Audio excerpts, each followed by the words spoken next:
Reading with your kids. Hola, ni hao, konnichiwa, assalamu alaikum, shalom, mahaba, moni muli wanji, namaste, jambo, bienvenidos. Hi, my name is Jedlie, and this is the Reading with Your Kids podcast.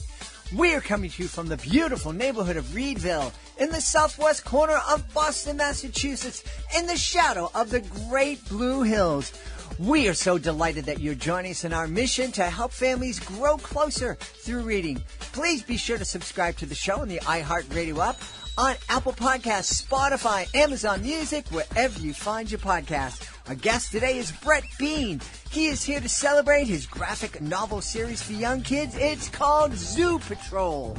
Before we invite Brett into the studio, we want to let you know that this episode of the Reading with Your Kids podcast is brought to you by Joanna Pastro and her beautiful picture book, Lily Bell, A Damsel Not in Distress. At the School for Damsels, Lily Bell enjoys many damsel-in-training classes like cake baking and vocal training. But the rule that a damsel must be in distress, well, she doesn't like that at all. When she's captured by one villain after another, Lily Bell will use her own charm and her wit to save herself and prove once and for all that damsels don't have to be in distress. All in time for tea. Lily Bell, A Damsel Not in Distress, written by Joanna Pastro, is an empowering fairy tale about standing up for yourself in a really smart, kind way. Check it out today. It's going to be a great addition to your family library. Lily Bell, A Damsel Not in Distress by Joanna Pastro. Joining us right now from Los Angeles in California, our guest today is the author and illustrator of a fantastic graphic novel series for kids. It's called Zoo Patrol Squad. Please welcome to the show, Brett Bean. Hey, Brett, how are you? I'm doing good. How are you doing? I'm really excited. Brett was sharing with me that he is going to relocate to halfway around the world. That seems pretty exciting to me. Yes. We're moving to Portugal, so we're packing up the two young kids and heading out. So yeah, in 2 weeks. So this is my last little thing I get to do before we pack up everything and head off. So. Well, that's really wonderful. We live in such an amazing time where not only are you and I able to speak to each other and see each other, we're living on different coasts of the continent, but we're able to hop on a plane and relocate and have our kids and families grow up in different cultures all around the world. Yeah, it's a pretty different world than what other generations have had to go through. And yeah, once you kind of realize that it's so much easier and welcoming in all these locations and go, oh, great, I can still play my video games with my friends in Seattle, some of my old college buddies, and my son will still be able to play Minecraft with his friends from school.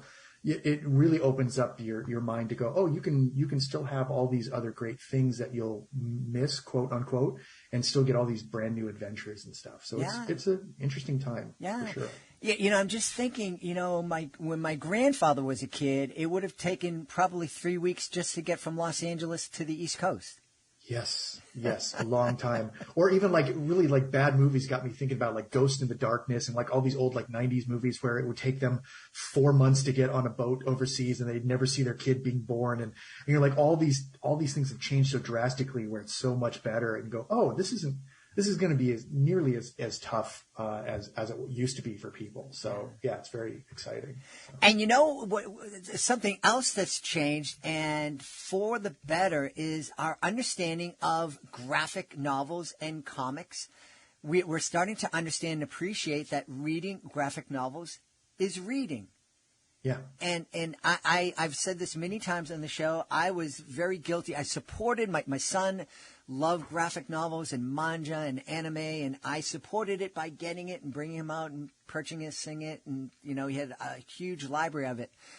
But very often I would go into his room and find him, again, immersed in a graphic novel and just say to him, would you please for once read a book without pictures? You're in high school.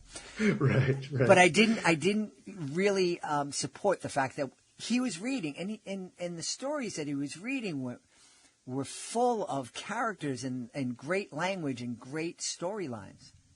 Yeah, I had to fight my parents on that too. They definitely had that little bit of that, like, no, read a real book. My mother was the first one to kind of break down, and she started getting me like classics like Dracula and Frankenstein's monster, and she would find graphic novel adaptions of those. So she was trying to blur the line of like, well, here's a book I want them to read in high school, but here's the graphic novel form of it.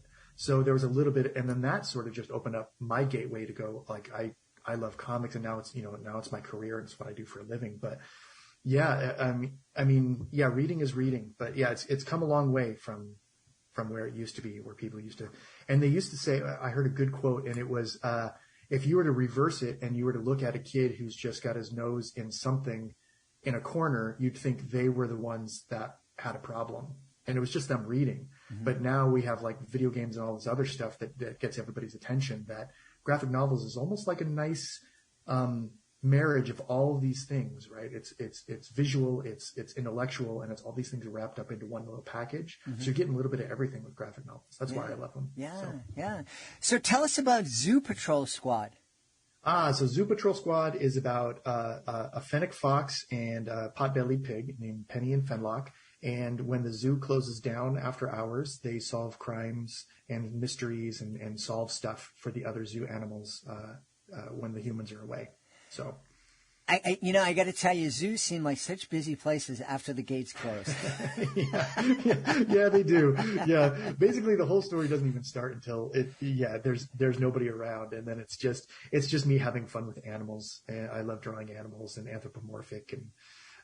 So that was sort of the idea moving forward. And then we just got them into zanier and crazier things. And the zoo is pretty much not a zoo. It's more of like a carnival sort of like fairyland that I created as I was writing it, going like, oh, let's not make it a stuffy zoo. Let's not make it like that. And so it really opened up into a much, much bigger thing than it is. Yeah. You're talking about it being zany and wild. Do you ever have to pull yourself back and say, no, that's just a little too far out there? Not very often. Strictly because it's not it. I like it being a little bit crazy. I like it being a little bit wilder. This series lends itself. If I can make myself giggle and then make my wife and my son kind of giggle, then I know that it's not too weird. There's only been once or twice where I've pulled back a little bit, and that's only happened I think in book 2. And other than that, it was kind of just I kind of found the rhythm of how far where my railings were on how far or how not how timid, and then sort of found it by book 3. So it was kind of full steam ahead after that. Yeah, that's really cool. Now, as you're creating, one of the things I love to ask author illustrators is, what comes first? Is it the story and then you illustrate after you've created the words in the story, or is it that the pictures are coming and you're filling in the words as you're creating the pictures?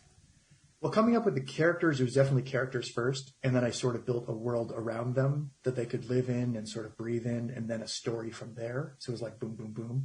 But when it comes to like book 3, this one specifically is I had to come up with a new path for the 2 characters to go on, and I didn't want to retread the same stuff. So it's usually a genre. So I go, oh, what's something I can sort of like poke fun at and sort of use. So this one was like, I really want to do Westerns. I was watching like all the Clint Eastwood movies, and I was remembering my dad and his Louis L'Amour books. So it was like, okay, I've got my theme. What kind of story do I want?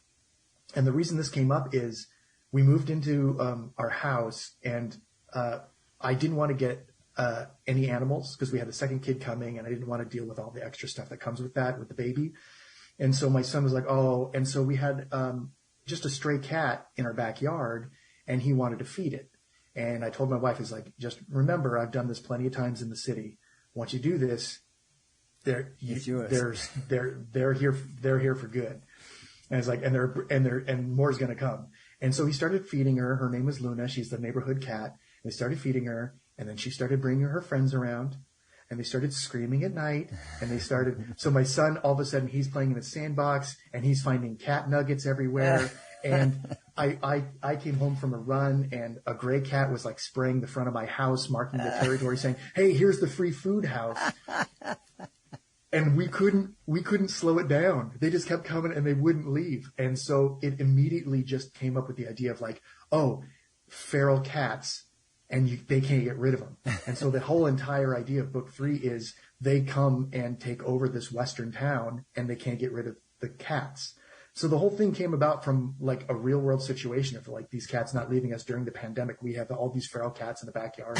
Like, okay. And so it kind of the whole idea of the story kind of wrote itself going, oh, that was lucky. And it's called the Glaring Gang, and they take over the town. So it's this really, and my son loves cats. So it kind of worked out perfectly. That's wild. Yeah. Now, we won't tell anybody this, but the people buying the house after you moved to Portugal, are they aware that there's a family of feral cats or a gang of feral cats living in the backyard? They've started to disperse a little bit, throughout this. So now Luna and her daughter, I think it's a daughter, come around, but that's about it. Okay. Now it's back to Luna and her child. So the rest of them have moved on. So, yeah. Well, I almost lost my life to a pack of feral dogs down in Puerto Rico. They can be. That's crazy. Well, I believe it. I was running in San Juan along the beach in Isla Verde, and it was beautiful. And there was a construction site between the beach and my hotel.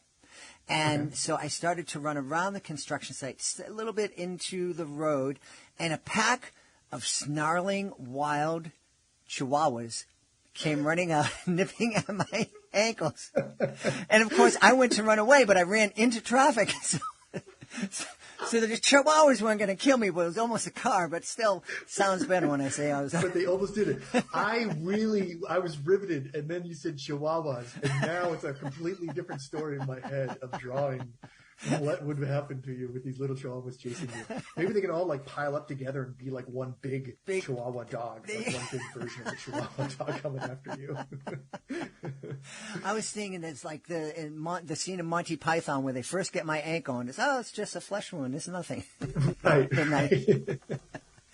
But, as we're talking, we're laughing about that. That's kind of like your job is like taking everyday situations and then just blowing them up to ridiculous proportions. Pretty much. Yeah. That's the thing. You have to be really in tune with your creative side and always looking for those moments and remembering them. So I usually have a sketchbook where I have something where I start to write that stuff down, or I lose it because my brain just kind of goes on to the next thing. So yeah, it's very aware. Those are exactly the moments you have, and you're like, oh, or just something that the kids say, and you're like, oh, that cracks me up. Okay, I got to remember that, and you just jot it down. And I've got a couple different versions of that. But yeah, it's great to do. Yeah. What kind of things can parents do to kind of encourage kids to do those kind of exercises that can help them unlock their imagination? Well, I usually so with my sons, I try to start a story and then I ask them for help, or I say, okay, well then what happens? I said, well, like, okay, so a chipmunk and a squirrel meet each other. What do you think happens? And I'm like, oh, well, at first it'll be like, oh, they eat nuts. And I'm like, okay, well, that's, it's very basic, but it's like, okay, as they eat nuts, but, oh, one of them is eating the other person's nuts. Well, then what would happen? Like, oh, well, you'd say, give those back. And then I sort of coax him into, now he's just all over. They'll come up with crazy random stuff. But at first it's this slow process of just starting to talk to them and go, well, what do you think happens? Or even when we're playing Legos, we'll be playing like versions of like, oh, my guy walks over to you and is like, I'm going to have a dance off. What do you do? And he's like, well, I'm going to do this move. And he starts spinning one of them on the floor. I'm like, oh, great. I'm going to do a handstand. And each one of those things sort of just leads to the next step of their development and thinking creatively. And the thinking creatively starts to branch out because now he's in the other room and he's drawing. And actually, before this interview, he drew me a nice little picture of like, your best dad and some pumpkins and stuff.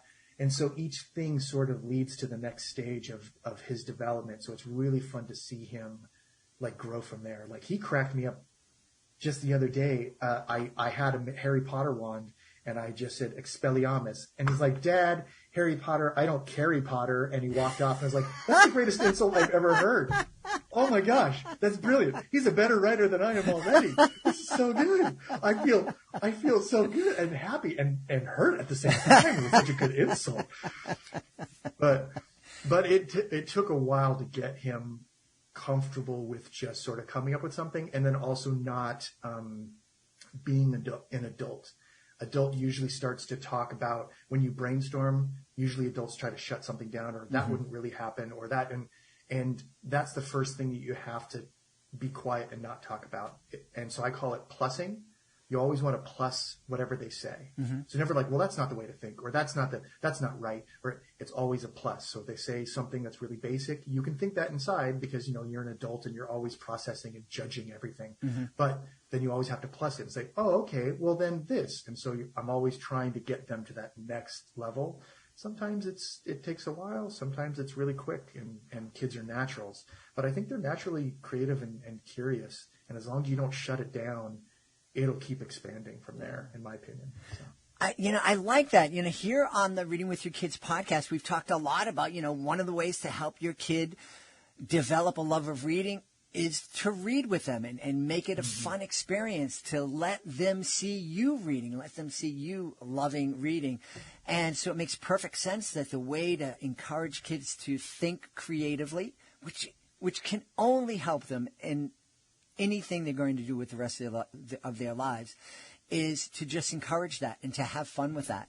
And instead of just listening to whatever nonsense is on the radio when you're driving to dance class or school or whatever, take those 15, 20 minutes and just start riffing and having some fun. And as you said, and plus what, Right. Yeah. It's really fun to see where they go with their brains, and they usually go places that you would never go, because as adults, everything gets kind of packed down and tight into a schedule, and we're thinking about bills and we're thinking about all these other things. But kids don't have any of that stuff, so they're just a wealth of if you can use. They have so much energy that sort of like takes our time, but if you can focus that energy into this positive that sort of like just elevates your day.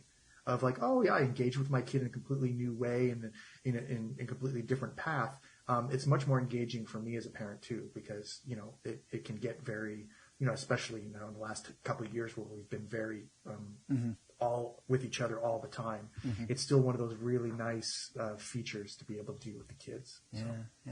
Yeah. Going back to Harry Potter, we've hosted international kids here in our home, and it was such a wonderful experience. And we had this one young woman from China living with us who was just incredible, but just incredibly shy.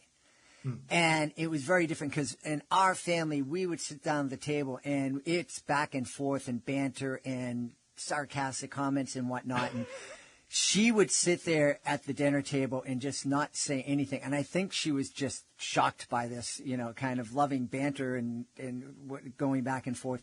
But one day after she was with us for a few months, I said something and she came up with the most hilarious comeback from out of nowhere, just put me down, and we all just exploded with laughter. And she got so nervous, she got up and she kind of went to her room, and we're like, no, Sophia, it's okay. Come back. Yeah, it's tough for kids. Yeah. But, as you said again before, it's just encouraging kids and not, and especially when you're being creative, especially when they're writing, it's, that whole thing of when you're asking a kid for their opinion, when you're asking a kid what do they think is going to happen next, there's no wrong answer. Yeah, you might not agree with it, but you just kind of got to go with it. Well, that's the fun thing of that.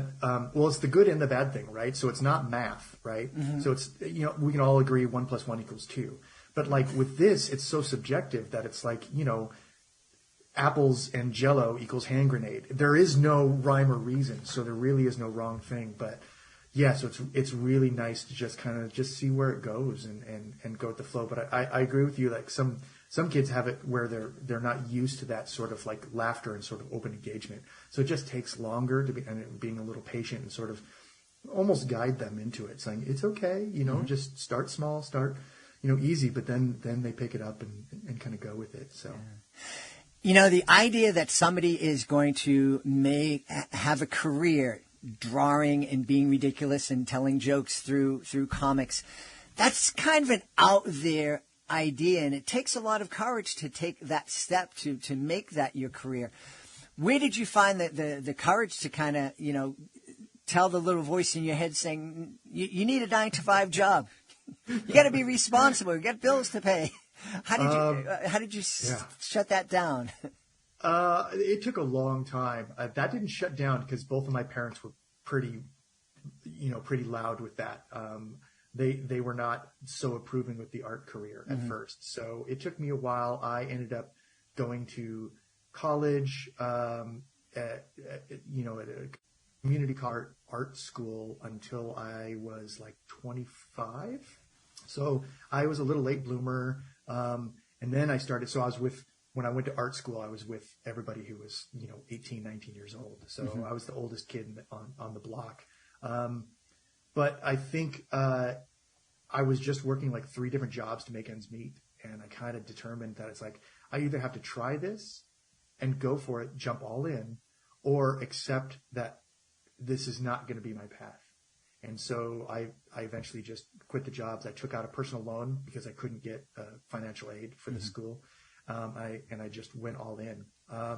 But it took a lot of convincing, but now I've done this so many times that I've sort of jumped in and like changed careers and, because I used to work in video games and I transitioned from video games into TV and film. And here I am transitioning back into what I wanted to do in the first place, which was comics. And so now I'm jumping into this and then moving to Portugal. So each time you jump and you realize that you're going to find a way to land safely, it opens up your adventurous door to say, I can do this again. Mm-hmm. So it breeds confidence. The jumping part, just like talking in front of people or doing an interview, all of that prep is where all of that like stuff kind of sits and you worry about, and you're like, oh, if I open this door, can I go back? And then once you go, like, oh, you can always go through another door. Mm-hmm. You are just figuring out the journey. And that's when I realized that there is no destination. The journey is the life. And it's not that end destination. It's all these things add up to who you are as a human. It makes you interesting. It makes you unique. It makes your perspective, your own and nobody else's. So if you're open to it, it can really open up the world to you in a lot of different ways by just jumping in. What a great message to share with our kids. What a great message for us to live that with the understanding that there is no destination. It's the journey. Yeah. Yeah, I learned that one probably a little later than I wanted to. But, you never know when you're going to learn those lessons either, because if you don't look for them or you don't seek them, you won't find those lessons. You won't find those answers for yourself. Yeah. So we know the next jump in your life is that jump to Portugal, to living in Europe, a new country, new culture, new language. What about creatively? Is there something that you're looking to jump into in the future? I am. I've got a couple of things kind of waiting on the side. So I can't really talk about them because they haven't been announced or done anything. Okay. But I do have a couple of new properties. There's still more Zoo Patrol Squad coming out after book 3. But it's kind of crazy to be done with them and sort of like, oh, just wait for them to come out and be shipped out and stuff like that. So that's on the horizon. I still do a lot of projects. I work on a lot of puppets for Jim Henson's Creature Shop. Ooh, neat. So I do a lot of other fun stuff on the side along with the graphic novels and cartoons and TV and film. So the biggest jump is going to be cultural shift and learning a new language and new foods and new everything and learning to live overseas. But then I think I'm going to start writing a story about that experience as well. So I think that's also on my agenda, in my mental agenda of like start writing everything down, because I think a lot of people have asked me, they've asked for Zoom meetings on like how I'm doing this, what it's like, the mental hurdles of getting rid of almost everything that you've owned. I'm a collector. So for 40 plus years, I've just hoarded and collected things because, at Comic-Con every year, sure. I buy stuff because I have a booth there every year. And so getting rid of that stuff is a mental hurdle. And a lot of people are like, oh, when you own stuff, they own you. And being able to shed that is very tough at first, but it's very freeing as well afterwards. Because you're like, oh, I really did miss that. I don't remember half the stuff I already sold 3 weeks ago. I don't remember half of it, but I sure cared about it 3 weeks ago. Sure. So it's, so I think that could also benefit people. And there's, fun stories with the kids and stuff, because they go from like really high highs to like, they have no idea what's coming. So it's very nerve wracking for them too. And to see it through their eyes is like, I'm sorry that you have to go through this and this is a new experience. But then the next day they'll be playing Minecraft and saying, I get to move to Portugal and try new things. Yeah. And you're like, okay, that's a high. Yeah. So it's really interesting. Yeah. Fascinating. Well, we would love for you to come back at some point and let us know how things are going in Portugal and what else you're doing in the future. I will. I would love to. I would love to. Thank you. In the meantime, I know people are going to want to know where they can go to find out more about Zoo Patrol Squad and maybe sign up for a newsletter where they can be the first to know whatever this new project is that you're working on. So I have a website, brettbean.com, BRETTBEAN.com, and I put all of my information up there. You can contact me anytime. I will have a newsletter there, and then they can find at any of their local bookstores or online, they can find any of the Zoo Patrol squads, and they can find it anytime. We've had a great time speaking. I can't wait for you to do your first book signing in Portugal. I can't either. I can't. That should be great. We've had a great time speaking to the author and illustrator of Zoo Patrol Squad, a young graphic novel for young kids. And we've been speaking with Brett Bean. Hey, Brett, thanks so much for being with us. Thank you very much for letting me come on and talk to you. Please be sure to join us for the next episode of the Reading with Your Kids podcast. Our guest will be Chris Tompkins. He is the author of Raising LGBTQ Allies. This is a really powerful interview, and it's a great reminder that as parents, one of our jobs is to teach our kids to love and respect and include everyone. That's the next episode of the Reading with Your Kids podcast. Hey, if you're the author of a great picture book, a great middle grade novel, a graphic novel series, we would love to help you tell the world all about your great book. Especially if you're an independent author, it is so hard to let the world know about your books. I mean, the reality is that there are thousands of books published every single, you thought I was going to say year, didn't you? I know. No, every single month. There are literally thousands of books published every single month. It can be very, very hard. We don't want you to do it alone. We can help you celebrate your book in so many different ways. You can be a guest here on the podcast, tell thousands of people about your fantastic book. You can submit your book to our Certified Great Read panel. You can also take part in our monthly promotion program and have your book celebrated here on the podcast, to our social media followers, and also celebrated on a nationwide network of pedestrian billboards. You can find out all about it by going to our website, readingwithyourkids.com, and clicking on the author's Click Here button at the top of the page. I want to thank the folks who made today's show so wonderful. Of course, I want to start by thanking our guest, Brett Bean. Please be sure to check out his graphic novel series for younger kids. It's called Zoo Patrol. Also want to thank our sponsor, Joanna Pastro, in her wonderful children's book, Lily Bell, A Damsel Not in Distress. I also want to thank my team, Alejandro Doherty, Fatima Khan, Rory Grady, Michael Murphy. I want to thank my beautiful wife for all the support she gives me. Most of all, we want to thank you. Thank you so much for taking the time to join us today. And as always, thank you so very much for taking the time to make the world a better place by reading with your kids. I'll be looking for you in the next edition of the Reading with Your Kids podcast.